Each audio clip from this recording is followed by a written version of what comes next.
नांदेड जिल्ह्यातील हिमायतनगर तालुक्यातील मौजे कामार येथील बौद्ध व मातंग समाजाच्या स्मशानभूमीवरील अतिक्रमण तत्काळ निकाली काढले नसल्यामुळे आज बुधवार दिनांक 9 एप्रिल 2025 रोजी समस्त बौद्ध व मातंग समाजाचा प्रशासनाच्या दिरंगाईच्या विरोधात आजपासून तहसील कार्यालय हिमायतनगर समोर आमरण उपोषण सुरू करण्यात आले आहे।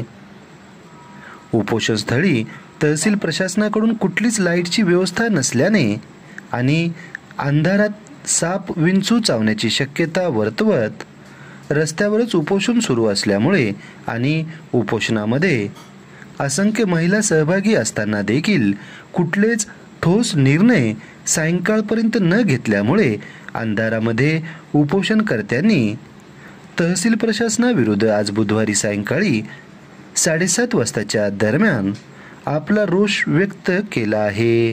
तर ज्येष्ठ पत्रकार लक्ष्मण भवरे यांनी निवासी उपजिल्हाधिकारी महेश वडतकर यांची भेट घेतली असून हिमायतनगरचे तहसीलदार यांच्याशी ते संपर्कात असल्याची माहिती भवरे यांच्याकडून प्राप्त झाली आहे।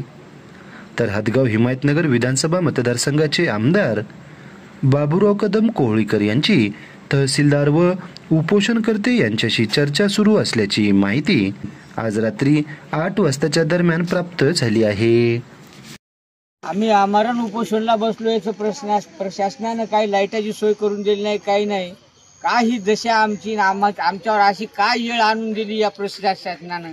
आम्हाला कामून करून देण्यात झालं, लवकर आमचं दुःख कामून ओळखीना झालं आणि आमच्या दुःखाकडे हे कोणी का बघणार झालं हे आम्हाला काही समजेना। आणि आम्हाला जर याचं कुठं काही जर या अंधारामध्ये अशा जीवितहानी झाली तर याच्यासाठी जिम्मेदार सर्व प्रशासन व सर्व